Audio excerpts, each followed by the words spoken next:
இந்த தண்ணியை குடிக்க முடியாது. உடனே ஹாஸ்பிட்டல் தான் போய் தான் ஆகணும். வழி கிடையாது. அதுக்கு எங்க பொண்ணு ஒண்ணு உதாரணம். அதுக்கு எப்படின்னா இந்த இது ஃபுல்லா அலர்ஜி இருக்கு. செக் பண்ணப்ப என்ன சொல்லிட்டாங்க, இது தண்ணி பிரச்சனை, தண்ணி உங்களுக்கு மாத்துங்க, அப்படி இல்லாட்டி பசங்க எல்லாருக்குமே அந்த அலர்ஜி வரும்னாங்க.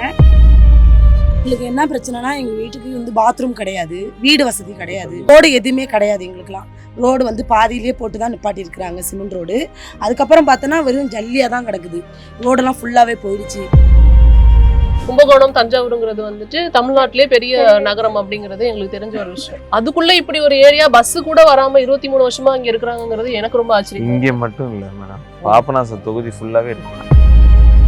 வேட்பாளர் பொறுத்தளவுக்கு எங்க தலைவர் தளபதி விஜய் ஒருத்தவர் தான் அவர் வேட்பாளர். நாங்க அவங்களுக்காக வேலை செய்வோம், அவ்வளவுதான்.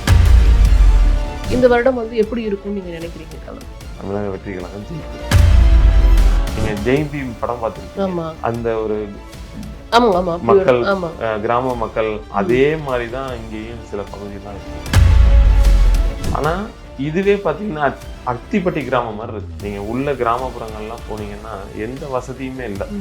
டெல்டா பகுதின்னு தான் பேரே ஒழிய தண்ணி வசதி, இந்த பக்கம் ஒரு ஆறு, இந்த பக்கம் ஒரு ஆறு, இந்த மாதிரி ஆறுகள் போகக்கூடிய ஊர் நம்ம ஊரு. ஆனா அந்த ஊர்லயே தண்ணி போதாத தண்ணி வசதி இல்லைங்கிறது பெரிய ஒரு அவநிலையமா இருக்கு. துணை முதல்வரை எங்களால் அங்கே போய் சந்திக்க முடியல, அவர் எங்களை சந்திக்க இங்கே வந்திருக்காரு. எங்களோட கோரிக்கை மனுவை தானே நாங்கள் கொடுக்க போகிறோம், ஏன் எங்களை அரெஸ்ட் பண்ணுறீங்க அப்படின்னு சொல்லிட்டு காலையில் அவங்கள அரெஸ்ட் பண்ணி ஈவினிங் தான் விட்டாங்க. இஸ்லாமிய சகோதரர்களை ஃபேஸ் பண்ணும்போது ஏன் இந்த கட்சிக்கு உள்ளே வந்த பிஜேபி, ஏடிஎம் இப்படியெல்லாம் நிறைய ஃபேஸ் டு ஃபேஸே பேசினாங்க. திருப்பரங்குன்றம் இஷ்யூலாம் திமுக சிறுபான்மையினர்களுக்கு ஆதரவாக நின்றுச்சு அப்படிங்கிறத பார்க்க முடியுது இல்லையா? ரெண்டு பிரச்சனையுமே அவங்க தானே பண்ணுறாங்க. தண்ணி, உப்பு தண்ணியை குடிச்சு ஒரு 25 வயது பையனுக்கு கிட்னி ஃபெயிலியர் ஆயிடுச்சு. அது மாதிரி 4 பேர் இருக்காங்க, அதுல 2 பேர் இறந்தே போயிட்டாங்க. ஃபயர் மீடியா நேயர்களுக்கு வணக்கம். தேர்தல் நேரம் எல்லா வேட்பாளர்களையும் சந்திச்சுட்டு இருக்கிறோம். அந்த வகையில் இன்னைக்கு நம்ம இருக்கிற தொகுதி பாபநாசம் தொகுதி தான். ஸோ பாபநாசம் தொகுதியில தமிழக வெற்றி கழகத்தின் சார்பில் நிற்கக்கூடிய அசாருதீன் உத்மான் அலி அவர்களை தான் சந்திக்க வந்திருக்கோம். அவர்கிட்ட பேச நிறைய விஷயங்கள் இருக்கு, பேசலாம். சார் வணக்கம். தொடர்ந்து நாங்கள் பல்வேறு வேட்பாளர்களை சந்திச்சு வந்துட்டு இருக்கிறோம், பல்வேறு கட்சியினரை சந்திச்சு வந்துட்டு இருக்கிறோம். இப்போ பாபநாசம் தொகுதி பொறுத்த வரைக்கும் இங்கே ஏற்கனவே நிறைய பிரச்சனைகள் இருக்கு அப்படிங்கிறதெல்லாம் எங்களால் பார்க்க முடிஞ்சது. குறிப்பாக சமூக வலைதளங்களில் நிறைய காணொலிகளை நாங்கள் பார்த்துட்டு இருக்கிறோம், என்னென்ன பிரச்சனைகள் இருக்கு அந்த தொகுதியில் அப்படின்னு. முதல்ல நான் உங்களை பற்றி தெரிஞ்சுக்கணும்னு நினைக்கிறேன். ஸோ நீங்கள் எந்த மாவட்டத்தை சேர்ந்தவர் அப்படிங்கிறது எங்களுக்கு தெரியும், பாபநாசம் உங்களுக்கு புதுசு இல்லைங்கிறது தெரியும். ஸோ எங்கே தொடங்கலாம், நீங்களே சொல்லுங்களேன். என் பேர் அசாருதீன் உத்மான் அலி. முதல்ல உங்க கான்வாய்க்கு நன்றி தெரிவிச்சுக்கிறேன். நான் தஞ்சை மாவட்டத்தை சேர்ந்தவன் தான், கும்பகோணத்துல வசிக்கிறோம். தற்போதைய பிசினஸ் எங்களுக்கு அப்படின்னு பாத்தீங்கன்னா ஹோட்டல் பிசினஸ். கும்பகோணம் கோயில் நகரம்ல உங்களுக்கு, அதனால இப்போ ஹோட்டல் பிசினஸ் பண்ணிட்டு இருக்கோம். டிஎஸ்ஆர் பெரிய கடத்தர்ல லீபென்ஸ் ஏஆர்கே ஹோட்டல்னு இருக்கு. பஸ் ஸ்டாண்ட்ல ஏஆர்கே ஹோட்டல்னு ஒரு ப்ராப்பர்ட்டி இருக்கு. பேசிக்கா பார்த்தோம்னா பாபநாசம் தொகுதியை பொறுத்த வரைக்கும் இங்க இஸ்லாமியர்கள் வாக்கு ரொம்ப அதிகம்னு சொல்லலாம். கிட்டத்தட்ட 17% இஸ்லாமியர் வாக்கு இருக்கு அப்படிங்கறத பார்க்க முடியுது. பெரும்பாலும் தமிழகத்தை பொறுத்த வரைக்கும் இந்த சிறுபான்மையினர் அப்படின்னா திராவிட முன்னேற்றக் கழகத்துக்கு தான் வாக்களிப்பாங்க அப்படிங்கிற ஒரு விஷயம் இருக்கு. அதை தாண்டி நீங்க தமிழக வெற்றி கழகத்துல உங்களை நினைச்சுக்கிட்டு இன்னைக்கு அந்த இடத்துல நீங்க நிக்க போறீங்க. நீங்க தமிழக வெற்றி கழகத்துக்கு வந்தப்ப எப்படி இருந்தது, உங்க தரப்புல இருந்து என்ன சொன்னாங்க? எல்லாரும் நிறைய ஸ்ட்ரகிள் ஆயிருக்கேன். இஸ்லாமிய சகோதரர்களை ஃபேஸ் பண்ணும்போது ஏன் இந்த கட்சிக்கு உள்ள வந்த, இவங்க BJP, B team, A team இப்படியெல்லாம் நிறைய ஃபேஸ் டு ஃபேஸே பேசினாங்க. முதல்ல இதை விட்டு வெளியில வா, இதெல்லாம் நம்ம சமுதாயத்துக்கு தேவையா போ அப்படிங்கிற மாதிரி எல்லாம் நிறைய பேசினாங்க. பட் நான் அது எல்லாமே ஒரு பார்ட் ஒதுக்கி வச்சுட்டேன். ஏன்னா நம்ம கட்சிக்கு உள்ள என்ட்ரா இருக்குது, என்ன நோக்கத்துக்கு என்ட்ரா இருக்கும், மக்களுக்கு ஏதாவது ஒண்ணு செய்யணும். அது நம்ம நேரடியா செய்ய முடியல, யாரோ ஒரு பார்ட்டி மூலியமா நம்ம செய்ய போறோம், அந்த பேக்ரவுண்ட்ல இருந்து செய்வோம் அப்படின்னு சொல்லிட்டு அவங்களோட பேக்ரவுண்ட்ல நம்ம பாக்கி இருக்க பார்ட்டிக்கு எல்லாத்துக்குமே செஞ்சோம். செஞ்சிட்டு இருக்கும் போதே இஸ்லாமிய சகோதரர்கள் சில பேர் பாத்தீங்கன்னா உள்ள ஆட்டோமேட்டிக்கா என்னோட இணக்கமானாங்க. நல்லா பண்ணிட்டு இருக்கீங்க, நல்லா செஞ்சிட்டு இருக்கீங்க அப்படின்னு சொல்லி இணக்கமானாங்க. அந்த இணக்கம் எனக்கு ஒரு தைரியத்தை கொடுத்துச்சு, நம்ம கரெக்டான ரூட்ல போயிட்டு இருக்கோம் அப்படின்ட்டு. அது அதிகப்படியா எனக்கு அவங்களோட இஸ்லாமிய சகோதரோட அவங்க டைரக்டா என்னோடய இணக்கம் ஆகிட்டே வந்துகிட்டே இருந்தாங்க. ஏன் எங்க ஊருக்கு வர மாட்டேங்கிறீங்க எல்லாம் நிறைய பார்த்தீங்கன்னா கமெண்ட்ஸ்லாம் கூட இருக்கும். இன்ஸ்டா கமெண்ட்ஸ்ல ஃபோன் கால்லாம் இருந்துச்சு. எங்க ஊருக்கும் வாங்க அப்படின்ட்டு. அப்போ இப்ப ஒருத்தவங்கள்ட்ட நம்ம போய் நிற்கும் போது நம்மளோட வேல்யூ அவங்களுக்கு புரியல. பட் இப்போ பார்த்தீங்கன்னா அவங்க நம்ம எதிர்பார்க்கறாங்க. அப்போ நம்ம வேல்யூ இப்போ அவங்களுக்கு புரியுது. நம்மளுடைய கட்சியினுடைய கொள்கையும் இப்போ அவங்களுக்கு நம்ம ஒவ்வொரு முறையும் நம்ம தலைவர் அவர்கள் பார்த்தீங்கன்னா ஒவ்வொரு கேம்பெயின்லையும் சரி இல்லை ஒவ்வொரு வீடியோலையும் சரி கட்சியுடைய கொள்கையை வந்து எடுத்து சொல்லிக்கிட்டே தான் இருக்காங்க. அதையும் இப்போ அவங்க புரிஞ்சுக்கிறாங்க. நம்மளும் போற இடம் வர இடம் எல்லா இடத்துலையுமே பார்த்தீங்கன்னா கொள்கையை எடுத்து சொல்லிட்டு இருக்கோம். இப்போதான் அவங்களுக்கு புரியுது. புரியும் போது ஆனா இருந்தாலும் பார்த்தீங்கன்னா அந்த ஒரு அபோவ் 40 அவங்கெல்லாம் இந்த பள்ளிவாசல்ல ஜமாத்துல இருப்பாங்க. அவங்களுக்கு புரிய மாட்டேங்குது. இன்னுமே நீங்க பிஜேபி தான் அப்படின்ட்டு. ஏன் அப்படின்னா இந்த ஐயுமல் இல்லைன்னா திமுக இவங்கெல்லாம் பார்த்தீங்கன்னா இவங்க தான் வந்து பிஜேபியுடைய இதுல இருக்காங்க. போர்வையை பொத்திட்டு இருக்காங்க. நாங்க திமுக அப்படின்னு ஒரு போர்வையை பொத்திக்கிறாங்க. ஆனா உள்ள பார்த்தீங்கன்னா அவங்க வந்து அண்டர் டீலிங்லாம் போயிட்டு இருக்கு. ஆனா கடுமையை எதிர்த்தாங்களே திருப்பரங்குன்றம் இஷ்யூல எல்லாம் வந்துட்டு திமுக வந்து சிறுபான்மையினர்களுக்கு ஆதரவா நின்னுச்சு அப்படிங்கறத பார்க்க முடிஞ்சது இல்லையா? 2 பிரச்சனையுமே அவங்க தானே மேடம் கலப்பி வர்றாங்க. இதையும் அவங்க தான் எடுக்கிறாங்க, அதையும் எடுக்கிறாங்க. இது சிம்பிளா முடிச்சிருக்கலாம். ஒன்றும் இல்லை, அவங்க உள்ள போய் விளக்கு ஏற்றுறாங்க, நீங்க பாட்டுக்கு உங்க இதை பாருங்க, ரெகுலரா என்ன நடந்துச்சோ அதை பண்ண விட்டுருந்தாலே வேலையே முடிஞ்சிருக்கும். இதை ஒரு விம்பத்தை வந்து கிரியேட் பண்ணதே அவங்க தான். இது மாதிரி பல இடங்கள்ல கிரியேட் பண்ணியிருக்காங்க. இஸ்லாமியருக்கு நண்பன் அப்படின்னு சொல்லிக்கிட்டே இருக்காங்க. நம்ம மக்களும் பார்த்தீங்கன்னா அதை தான் நம்பிக்கிட்டு இருக்காங்க. இப்போ மார்க்கம் அறிஞ்சவங்க அப்படின்னு பார்த்தீங்கன்னா யாருடைய தெய்வம் நம்ப மாட்டாங்க. எங்களுக்கு ஒரே இது இறைவன் நல்லா ஒருத்தவன் தான் அப்படிங்கிறதுல தான் இருப்பாங்க. ஆனா இங்க அப்படியே தலைகீழ மாறி இருக்கு. என்ன எங்களுடைய கடவுளே திமுக தான் எங்க கடவுள், அவரு தான் எங்களை காப்பாத்துறாரு அப்படிங்கிற மாதிரி சில பேர்கிட்ட அந்த மனநிலை இருக்கு. அதை வெளியில கொண்டு வரணும், அதை உடைக்கணும். அது இந்த களத்தில் தெரிஞ்சுக்கணும். நிச்சயமா திமுக இங்க நேரடியா வந்து ஜெயிச்சது இல்ல பாபநாசம் தொகுதியில. அதுவும் கடந்த ஆண்டு வந்து உதயசூரியன் சின்னத்துல வந்துட்டு வெற்றி பெற்றாலும் வந்துட்டு மனிதநேய மக்கள் கட்சி தான் வந்துட்டு சென்ற ஆண்டு வந்து ஜெயிச்சிருக்காங்கிறத பார்க்க முடியுது. அதுக்கு முன்னாடி வந்துட்டு தமிழ் மாநில காங்கிரஸ் வந்து இங்க ரொம்ப ஸ்ட்ராங்கா இருக்கிறாங்க அப்படிங்கிறதையும் பார்க்க முடியுது. இந்த வருடம் வந்து எப்படி இருக்கும்னு நீங்க நினைக்கிறீங்க களம்? தமிழக வெற்றி கழகம் ஜெயிக்கும். இஸ்லாமியர்கள் வெளியில வேணா அவங்க இருக்கலாம், ஆனா உள்ளுக்குள்ள அவங்களும் ஒரு மாற்றம் எதிர்பார்க்கறாங்க. இந்த மாற்றம் கிடைக்காதா அப்படின்ட்டு. அதனால கண்டிப்பா பாபநாசம் சட்டமன்ற தொகுதியில நம்ம கட்சி ஜெயிக்கும். 1971க்கு அப்புறம் இங்க திராவிட முன்னேற்ற கழகம் வந்துட்டு ஜெயிக்கல, டைரக்டா ஜெயிக்க முடியல. காங்கிரஸோ இல்ல வந்து இந்த போன்ற இந்திய யூனியன் முஸ்லீம் லீக் போன்ற கட்சிகள் மூலமா தான் வெற்றியை வந்துட்டு அவங்க களம் காண்டிருக்காங்கன்னு பார்க்க முடியுது. இல்லைன்னா தமிழ் மாநில காங்கிரஸுக்கு சாதகமான ஒரு தொகுதியா இருக்கு. ஒரு புது கட்சியை ஒரு புது வேட்பாளரை வந்து மக்கள் அங்கீகரிப்பாங்கன்னு நீங்க நினைக்கிறீங்களா? புது கட்சி புது வேட்பாளர்னு சொல்ல வேண்டாம். ஏன்னா வேட்பாளர் பொறுத்தளவுக்கு எங்க தலைவர் தளபதி விஜய் ஒருத்தவர் தான். நாங்கெல்லாம் அவர் வேட்பாளர், நாங்க அவங்களுக்காக வேலை செய்வோம், அவ்வளவுதான். எங்களுடைய நிகழ்ச்சி ஒன்றுக்கு வந்து இங்க இருந்து மக்களை கூட்டிட்டு போய் என்ன பிரச்சனை இருக்குங்கிறத முழுதும் வந்துட்டு பேச விட்டோம். இன்னும் சொல்ல போனா வந்துட்டு இங்க பெருசா பஸ் வசதி இல்லை. அதாவது தஞ்சாவூருக்கும் ஊப்பங்குளத்துக்கும் பஸ் வசதி இல்லை. என்னதான் வந்துட்டு இங்க விவசாயம் வந்துட்டு நல்ல இதா இருந்தாலும் கொள்முதல் நிலையங்கள் ரொம்ப கம்மியா இருக்கு. அப்புறம் குடி தண்ணீர் பிரச்சனை, அதுவும் கோடை காலங்கள்ல ரொம்பவே வந்துட்டு இருக்கு. மணல் கொள்ளை பெரிய ஒரு ப்ராப்ளமா இருக்குங்கிறத பார்க்க முடியுது. இந்த ப்ராப்ளத்தெல்லாம் நீங்களும் அட்ரஸ் பண்ணியிருந்திருப்பீங்க. இதுக்கெல்லாம் என்ன தீர்வு வச்சிருக்கீங்க? மக்கள் முன்னாடி போய் பேசுறீங்களா அந்த பிரச்சனைகள் பத்தி? பேசியிருக்கோம் மேடம்.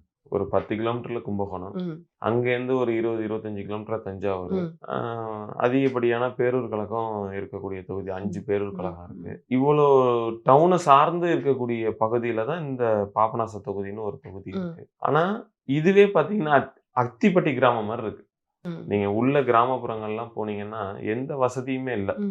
டெல்டா பகுதின்னு தான் பேரே ஒழிய தண்ணி வசதி, இந்த பக்கம் ஒரு ஆறு இந்த பக்கம் ஒரு ஆறு, இந்த மாதிரி ஆறுகள் போகக்கூடிய ஊர் நம்ம ஊரு. ஆனா அந்த ஊர்லயே தண்ணி வசதி இல்லைங்கிறது பெரிய ஒரு அவநிலையமா இருக்கு. அதுக்கு மாற்று குடிநீர், இந்த பைப் லைன் போட்டு கொண்டாந்து குடிநீர் சேர்க்கறது, இந்த மாதிரி விஷயங்கள் எல்லாமே இன்னும் இந்த அரசாங்கம் வந்து கிராமப்புறங்களுக்கு எடுத்து செல்லலை. சில ஊர்லாம் பார்த்தீங்கன்னா போர் போட்டோம் அப்படின்னா கழிவு தண்ணி வந்து போர்லேருந்து வருது. என்ன அப்படின்னு பார்த்தோம்னா, பக்கத்துல வந்து இந்த ஆருணர் சுகர் ஃபேக்டரி இருக்கு. அந்த சுகர் ஃபேக்டரியில வந்து சர்க்கரை ஆலயத்துல ஒர்க் பண்ற கழிவு நீர் என்ன பண்றாங்கன்னா, அது ஒரு பூமிக்கு அடியில ஓப்பன் பண்ணி அத உள்ள விடுறாங்க. ஆனா ஆறு ஒட்டியே இருக்கு. ஆறு ஒட்டி இருக்கக்கூடிய பகுதி தான் அந்த பகுதி. ஆனா அந்த பகுதியிலேயே இந்த கழிவு நீர்ல தான் அந்த தண்ணியே வெளியில வருது. அந்த தண்ணிய தான் மக்கள் குடிச்சிட்டு இருக்காங்க. நீங்க பார்த்திருப்பீங்க வீடியோல. இல்ல அந்த வீடியோ நாங்க பார்த்தோம். நீங்க சொல்ற வீடியோல நாங்க பார்த்தோம். எங்களுக்கு என்ன தோணுச்சுன்னா, இத்தன வருட காலங்களாக டெல்டா பகுதி வந்து யாருக்கு சாதகமான பகுதிங்கிறது எல்லாத்துக்குமே தெரியும். கண்டிப்பா. ஆனா எப்படி இது நடக்குது அப்படிங்கிறது தான் எங்களுக்கு ஒரு பெரிய ஆச்சரியமா இருந்தது. எல்லாருமே மக்கள ஒரு ஓட்டா மட்டும் தான் பார்க்குறாங்க. மக்கள யாருமே மக்களா பார்க்கல. ம்.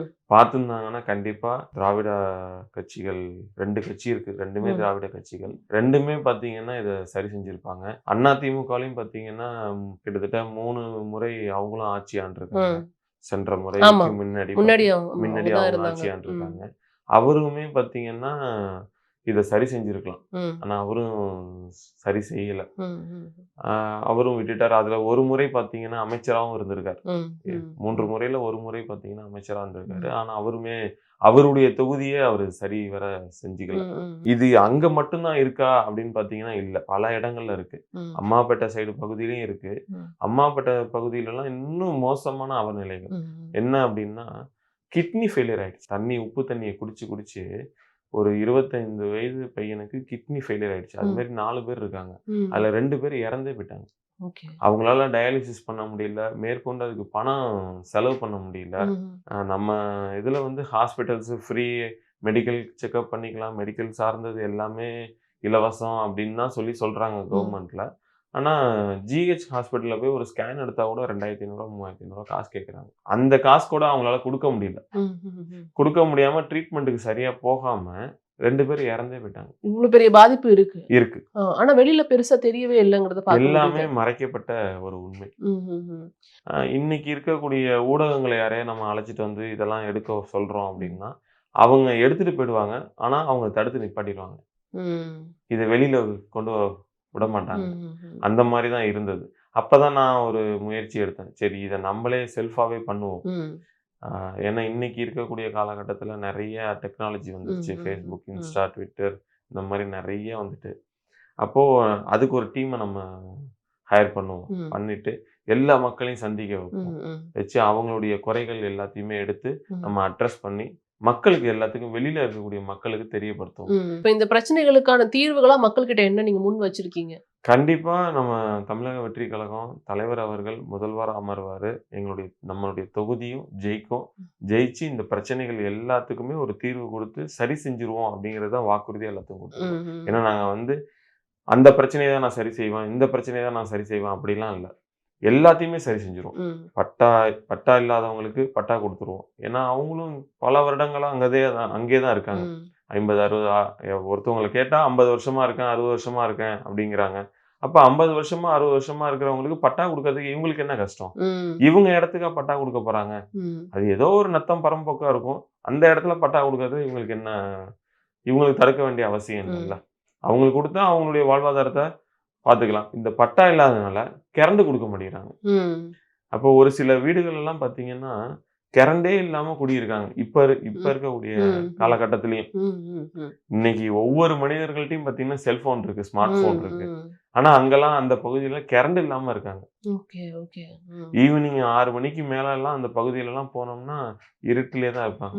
ஒரு சின்ன ஒரு விளக்க வச்சுக்கிட்டு உட்கார்ந்து இருப்பாங்க. நீங்க ஜெய் பீம் படம் பார்த்திருப்பீங்க. அந்த ஒரு மக்கள், கிராம மக்கள் அதே மாதிரிதான் இங்கேயும் சில பகுதியெல்லாம் இருக்கு. இப்பயும் அப்படிதான் இருக்கு. இதெல்லாம் வெளியில கொண்டு வரணும் அப்படிங்கறதுதான் நம்மளுடைய நோக்கம். சரி பட்டா இருக்கு அப்படின்னா அவங்களுக்கு வீடு கட்டி கொடுக்கலாம். அரசாங்கம் வீடு கட்டி கொடுக்கலாம். அரசாங்கத்துல பல திட்டங்கள் இருக்கு. அதை வரைமுறைப்படுத்தி கொடுக்கலாம்.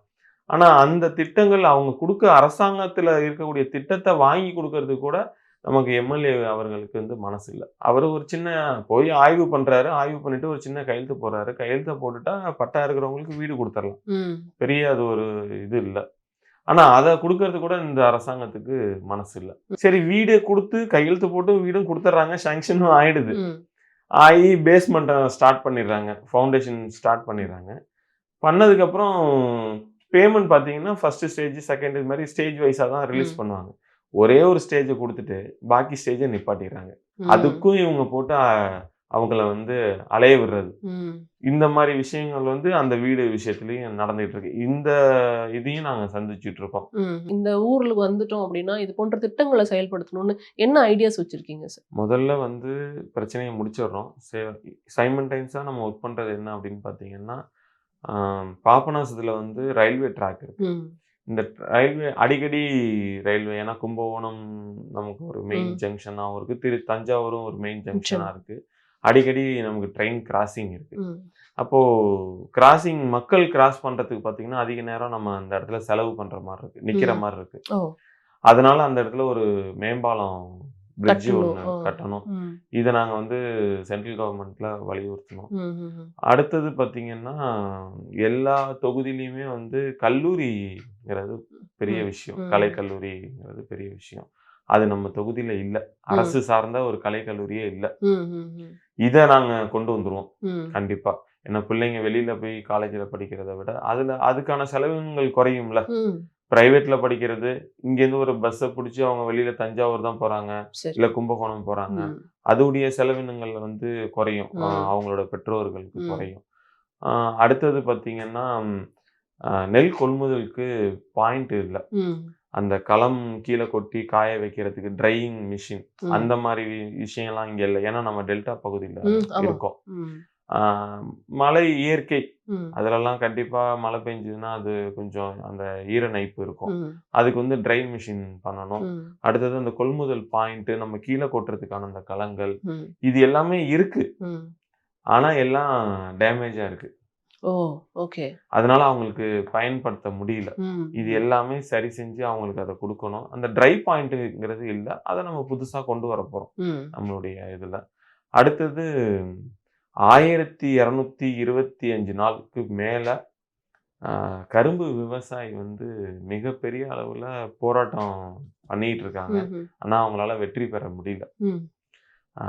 இப்போ துணை முதல்வர் கூட கபிஸ்தலத்துக்கு மீட்டிங் வந்தாங்க. மக்கள் இந்த பக்கம் நோக்கி பயணிச்சிட்டு இருக்காங்க அந்த கூட்டத்துக்காக. கரும்பு விவசாயி இந்த பக்கம் அரெஸ்ட் ஆகி போயிட்டு இருக்காங்க. அவங்க அந்த இடத்துலயும் மக்கள்கிட்ட சொல்றாங்க, நாங்க கரும்பு விவசாயி இவ்வளவு காலமா போராடுறோம், நாங்க என்ன கோரிக்கை தானே கொடுக்க போறோம். துணை முதல்வரை எங்களால அங்க போய் சந்திக்க முடியல, அவர் எங்களை சந்திக்க இங்க வந்திருக்காரு, எங்களோட கோரிக்கை மனுவை தானே நாங்க கொடுக்க போறோம், ஏன் எங்களை அரெஸ்ட் பண்றீங்க அப்படின்னு சொல்லிட்டு காலையில அவங்களை அரெஸ்ட் பண்ணி ஈவினிங் தான் விட்டாங்க. நாங்க நேரா அவங்கள போய் பார்த்தோம். அவங்க பலமுறை அவங்களோட நாங்க கான்டாக்ட்ல தான் இருக்கோம், அவங்கள சரி செய்யறதுக்காக. இது எல்லாமே நம்ம சரி பண்ணி கொடுத்துருவோம், நீங்க கவலைப்படாம இருங்க அப்படின்ட்டு. அன்னைக்கு அரெஸ்ட் பண்ணோடனே நேரா அவங்கள போய் சந்திச்சு கவலைப்படாம இருங்க, இந்த ஆட்சி அதிகப்படியான இன்னொரு 15-20 நாள் தானே இருக்க போகுது, கவலைப்படாம இருங்க அப்படின்னு சொல்லி அவங்களுக்கு தைரியம் சொல்லிட்டு வந்தோம். நிறைய விஷயங்கள் நீங்க பகிர்ந்துக்கிட்டீங்க. உங்களோட விஷன் வந்துட்டு ரொம்பவே கிளியரா இருக்குங்கிறத பார்க்க முடியுது. இதை தாண்டி நம்ம சில காணொளிகள் பார்த்தோம்னு சொன்னோம் இல்லையா, அந்த பகுதிக்கு போகலாமா? ஏன்னா அந்த பகுதிக்கு போனா இன்னும் அவங்களோட பேசுறதுக்கான வாய்ப்புகள் கிடைக்கும். நிச்சயமா போலாம். அங்க கிளம்பலாம்னு நினைக்கிறேன். கண்டிப்பா. நம்ம நிக்கிற பகுதி வந்து பாபநாசம் தொகுதியில இருக்கிற எருமைப்பட்டி அப்படிங்கிற பகுதி தான். இந்த பகுதியில இருக்கக்கூடிய பிரச்சனைகளை நம்ம காணொலி வாயிலா வந்துட்டு நிறைய சமூக வலைதளங்கள்ல பார்த்தோம். ஸோ இந்த பகுதி மக்கள் ஏற்கனவே நம்ம சந்திச்சு ஒரு ஷோ மூலமா அவங்க கிட்ட நிறைய விஷயங்களை கேட்டு தெரிஞ்சுக்கிட்டோம். ஸோ இந்த தொகுதியில் களம் கண்டு வேட்பாளராக இருக்கக்கூடிய திரு அசாதீன் அவர்கள் இந்த தொகுதிக்கு வராரு. ஸோ என்ன பிரச்சனைகள் இருக்கு அப்படிங்கறத அவர் மூலமாவே கேட்டு தெரிஞ்சுக்கணும்னு நினைச்சோம். ஸோ அவரும் இங்க வந்திருக்காரு, என்னென்ன பிரச்சனைகள் இருக்குன்னு அவர் மூலமா கேட்டு தெரிஞ்சுக்கலாம். இந்த தண்ணியை குடிக்க முடியாது, குடிச்சா உடனே ஹாஸ்பிட்டல் தான் போய் தான் வழி கிடையாது. அதுக்கு எங்க பொண்ணு ஒண்ணு உதாரணம். அதுக்கு வந்து எப்படின்னா இந்த இது ஃபுல்லா அலர்ஜி இருக்கு. செக் பண்ணப்ப என்ன சொல்லிட்டாங்க, இது தண்ணி பிரச்சனை, தண்ணி உங்களுக்கு மாத்துங்க, அப்படி இல்லாட்டி பசங்க எல்லாருக்குமே அந்த அலர்ஜி வரும். நாங்க எனக்கு என்னன்னா இந்த தண்ணி தான் டெய்லி யூஸ் பண்றீங்க, இததான் நாங்க டெய்லி பயன்படுத்துறதுனாலதான் எல்லாருக்குமே இந்த அலர்ஜி. இது எப்படின்னா இதுல மேலேயே போர் இறக்கிருக்காங்க, அதாவது உள்ள ஆழமா இறக்கல, மேலே போர் வச்சிருக்காங்க. இதோட பாயிண்ட்ல வந்து இந்த தண்ணியை இழுத்து அங்க கொடுக்குது. கிணத்துல இருக்க தண்ணியும் எடுத்து கொடுக்குது, கிணத்துல உள்ள தண்ணியை தான் இது எடுத்து கொடுக்குது. இது எடுத்து கொடுக்கறதுனால இந்த தண்ணி பூரா இங்க வந்துடுது. இதை நாங்க பயன்படுத்தினோம்னா இதை சும்மா பல்லே விளக்க கூட இந்த தண்ணியை முடியாது. இதுல பல்லு கூட விளக்க அப்ப முடியாது. நீங்க இந்த தண்ணி என்ன வேற என்ன தண்ணி யூஸ் வேற பண்றீங்க? தண்ணியை நாங்க வந்து வேற ஏரியாவுல இருந்து ம். ஒரு கனெக்ஷன் பண்ணி ஒரு தண்ணி கொண்டு வந்தோம். ம். அந்த தண்ணியை இப்ப 10 மணிக்கு மேல அந்த தண்ணியை நீங்க போய் தொட முடியாது. ம். ஏன்னா மேலேயே பைப் லைன் கிடக்கு. ம். மேலேயே பைப் லைன் கிடக்கிறதுனால அந்த தண்ணி ஓவர் ஹீட் ஆயிருது. ம். ஹீட் ஆனதுனால 10 மணிக்குள்ள எல்லாரும் தண்ணி குடிக்கிறதா இருந்தாலும் குடிக்கலாம். அப்படி இல்லைன்னா அடுத்து தண்ணி பிடிக்க முடியாது. ம். திருப்பி நைட்டு 9 மணிக்கு தான் அந்த சூடு குறையும். ஓ. மேலேயே லைன் கிடக்கு. அதனால அந்த சூடு குறையும். ரெண்டாவது அந்த தண்ணி வர பொசிஷன் வந்து வயல் அனைத்து கசுவலையும் அதுக்குள்ள தான் இருக்கு. ரொம்ப கலிஜான இடம் அந்த இடம். ம். ம். அதுலேருந்து தான் அந்த தண்ணி வருது. அந்த மேலே கிடக்கிற தண்ணியை நாங்கள் பயன்படுத்துகிறோம். ம். வேற வழி இல்லை. கர்ப்பிணிகள் இருக்காங்க, குழந்தைங்க இருக்காங்க, வயசானவங்க இருக்காங்க. ம். இந்த தண்ணியெல்லாம் காலையிலேயே நம்ம பிடிச்சி வச்சா மட்டும்தான் நம்ம பயன்படுத்த முடியும். அதுக்கு மேற்பட்டு தண்ணி பிடிக்க முடியாது. ரெண்டாவது இப்போ இன்னொரு பிரச்சனை உருவாயிருக்கு. ஒரு வாரமாக என்ன பண்ணுறாங்க, மோட்டர் லைன் போட்டுக்கிறாங்க. ம். சுத்தமாக ஏரியாவுக்குள்ளே இந்த தண்ணி நின்று போச்சுன்னா ம். சும்மா பசங்க போயிட்டு வந்து கால் கழுவ கூட தண்ணி கிடையாது. ம். ம். இந்த தண்ணியை தான் பயன்படுத்தணும். இதுதான்னா இதுக்கு மேற்பட்டு கரண்ட் இல்லைன்னா இன்னைக்கு பொழுதுனையும் எல்லாமே தண்ணி இல்லாமல் தான் வாழணும். ம். தண்ணியை தூக்கணும்னா அந்தாண்ட கிராமம் போகணும், அந்தாண்ட கிராமம் போகணும். தண்ணியை நாங்கள் தூக்கிட்டு தான் இங்கே வரணும். தண்ணி வந்து 10 வருஷமா போராடி நாங்கள் ஒரு தண்ணி கொண்டுட்டு வந்து அங்கே வச்சோம். ம். எங்கள் ஏரியாவுக்குள்ள பிரசிடண்ட்னு ஒருத்தவர் வந்தவர், நான் நல்ல இதை விட சுத்தமான தண்ணி தரேன்னு சொல்லிட்டு அந்த மோட்டரை பிடுங்கி இங்கே கொண்டுட்டு வந்துச்சு.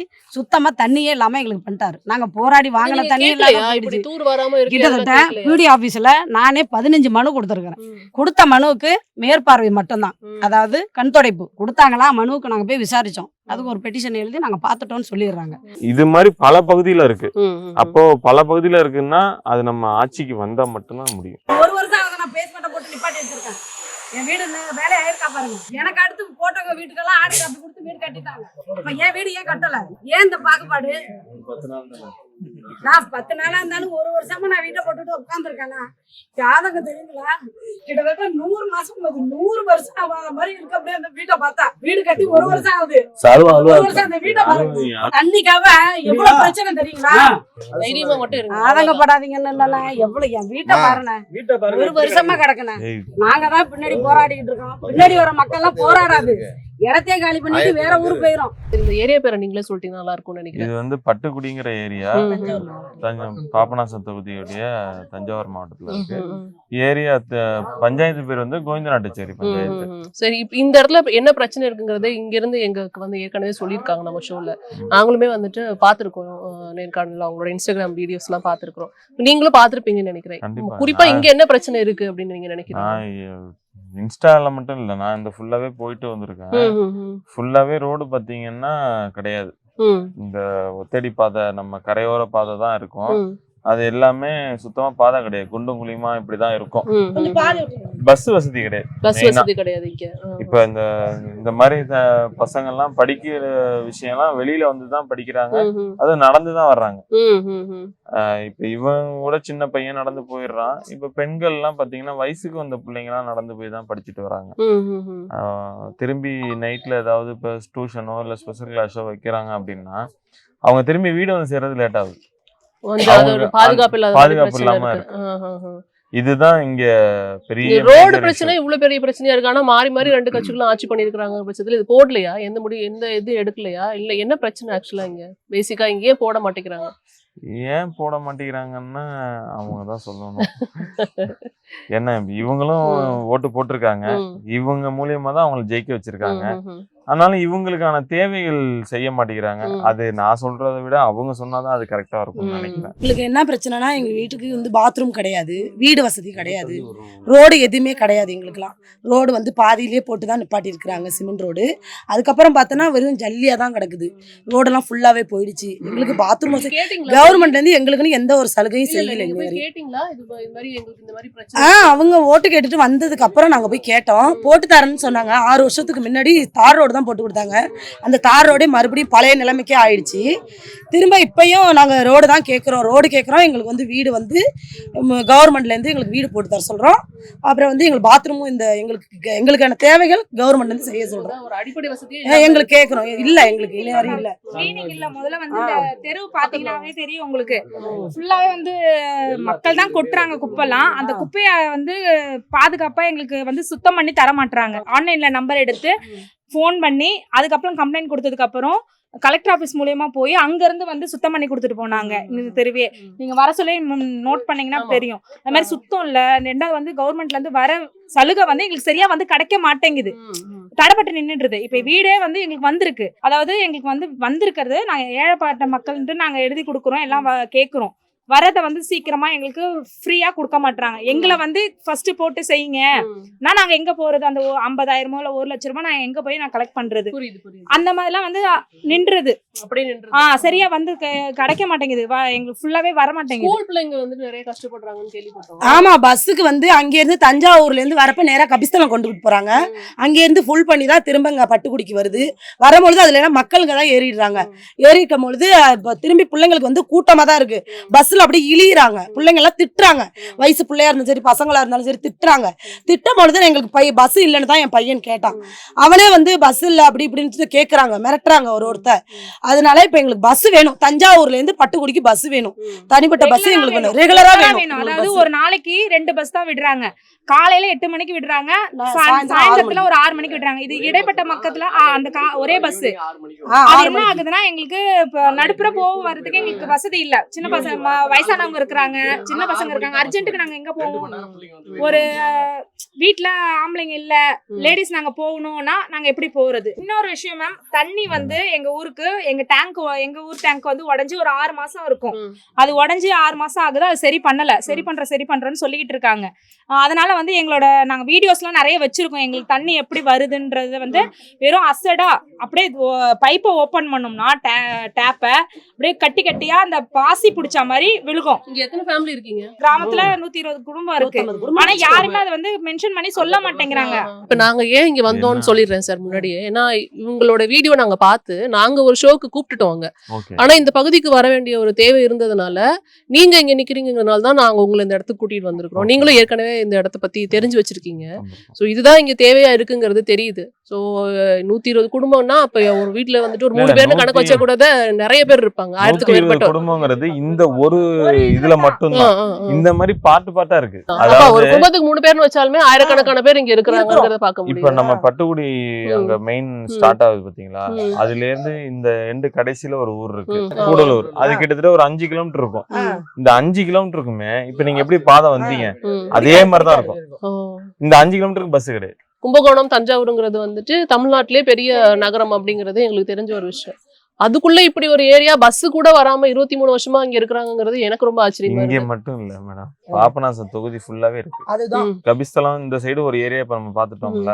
இது மாதிரி நம்ம இப்ப அங்க தண்ணி பிரச்சனைக்குன்னு ஒரு ஏரியா போன பாருங்க, அங்கேயுமே இதே பிரச்சனைகள் இருக்கு. அம்மாப்பேட்டை சைடு இருக்கு, இந்த மாதிரி பல இடங்கள்ல இருக்கு. எங்களுக்கு தெரிஞ்ச ஏதோ ஒரு விஷயத்த வெளியில கொண்டு வந்திருக்கிறோம். இப்ப நீங்க இங்க இருக்கீங்க, நீங்க பாத்திருக்கீங்கிறதுனால நீங்களும் இதுக்கான விஷயம் வச்சிருப்பீங்கன்னு நான் நினைக்கிறேன். கண்டிப்பா அவங்க உங்ககிட்ட நிறைய கோரிக்கைகள் வச்சிருப்பாங்க. கண்டிப்பா என்ன நடக்குதுங்கிறத நாங்க பாக்கலாம். நிறைய விஷயங்களை இன்னைக்கு உங்களோட நான் டிராவல் பண்ணி நாங்களும் தெரிஞ்சுக்கிட்டோம். இதன் மூலம் வெளியிலயும் தெரியறதுக்கு ஒரு வாய்ப்பு கிடைச்சது. 23 வருஷமா இந்த சைட்ல பஸ்ஸே வரல, மினி பஸ் வரது கூட வாய்ப்பு கொடுக்கலங்கிற போது இது வந்து பேசப்பட வேண்டிய விஷயம். இது மாதிரி எந்தெந்த இடத்துல இருக்குங்கிறது தெரியல, தெரிஞ்ச இடத்த கொண்டு வந்திருக்கோம். இப்ப இவங்க இவ்வளவு கஷ்டப்பட்டு போய் படிச்சுட்டு வந்துடுறாங்க. படிச்சுட்டு வந்தவங்களுக்கு வேலை இல்ல. பெண் பிள்ளைங்க நிறைய பேர் படிச்சுட்டு வந்தவங்களுக்கு வேலை இல்லாம இருக்காங்க. புரியுது. அவங்க அவங்களுக்கு வேலையை கொடுத்தா அவங்க சுயமா செல்ஃபா அவங்க சம்பாதிச்சிருவாங்க. இப்ப செல்ஃபா சம்பாதிச்சிட்டாங்கன்னா வீடு யாரும் அரசாங்கத்தை நம்பி அவங்க இருக்க வேண்டிய அவசியம் இல்லை. அவங்கள்ட்ட கையில பணம் காசு இருக்க போது அவங்க தாராளமா ஒரு ஸ்கூட்டர் வாங்கிக்கலாம், ஒரு வீடு வாசல் கட்டலாம், அவங்களுக்கு தேவையான வசதி அவங்க செஞ்சுக்கலாம். அந்த வேலை வாய்ப்பும் கிடையாது. புரியுது. சோ அடிப்படை வசதிகளே இங்க இல்லாம இருக்கு அப்படிங்கறது தெரியுது. இந்த இருக்கிற கிராமத்துல யாருமே கவர்மெண்ட் வேலை பார்க்கல. கவர்மெண்ட் வேலையில இல்லாம இருக்கா? இன்ன வரை யாருமே கிடையாது. ஒரு ஆள்னால நீங்க கூப்பிட்டு சொல்லுங்க. படிச்ச பட்டதாரி இங்க இருந்து கிளம்பி போய் ஒரு சின்ன ஒரு நிறுவனத்துல ஒர்க் பண்றாங்க அப்படின்னா அவங்களுக்கு 6,000 ரூபாய் 8,000 ரூபாய் சம்பளம், அவ்வளவுதான். இந்த 6,000ல இருந்து 8,000 ரூபாய் வரைக்கும் சம்பளத்தை வச்சு அவங்க என்ன பண்ண முடியும்? தமிழகத்துல ஏதோ ஒரு தொகுதியில இருக்கிற ஏதோ ஒரு பகுதியில இருக்கிற ஒரு பிரச்சனையை நாங்க அட்ரஸ் பண்ணிருக்கோம். இது மாதிரி தமிழ்நாட்டுல இருக்கிற அத்தனை தொகுதிகள் எவ்வளவு பிரச்சனை இருக்குங்கிறது எங்களுக்கு தெரியாது. ஏன்னா 23 வருஷமா இங்க வந்து போக்குவரத்தே இல்லைங்கிறது வந்து எங்களால வந்துட்டு ஆச்சரியமா இருக்கு. முக்கிய காரணம் என்ன அப்படின்னா, இதெல்லாம் ஆத்த ஒட்டி இருக்க பகுதி. அப்ப ஆத்துல என்ன எடுக்கலாம்? மணல் எடுக்கலாம். இப்ப மணல் எடுக்கிற கூடியவங்க யாரும் கீழ் மட்டத்துல உள்ளவங்க மணல் எடுக்க மாட்டாங்க. எல்லாம் உயர்ந்த மட்டத்துல இருக்கிறவங்க தான் மணல் எடுத்து சம்பாதிக்கக்கூடிய நபரா இருப்பாங்க. இப்ப நம்ம இந்த பகுதியில நீங்க ரோடு வசதி பண்ணிட்டீங்க அப்படின்னா ரோடு போக்குவரத்து ஆயிடும். அப்ப எவனா ஒருத்தவங்க வந்து கேமராவோ செல்போனோ தூக்கிட்டு வந்து இங்க நிப்பாங்க. இந்த இடத்துல இப்படி வண்டி போகுது, இது யாரும் கேட்க மாட்டேங்கிறீங்க, போக மாட்டேங்கிறீங்க, வர மாட்டேங்கிறீங்கன்னு வந்து நிப்பாங்க. இப்ப எந்த வசதியுமே நாங்க உங்களுக்கு செஞ்சு கொடுக்கல அப்படின்னா என்ன பண்ணுவீங்க?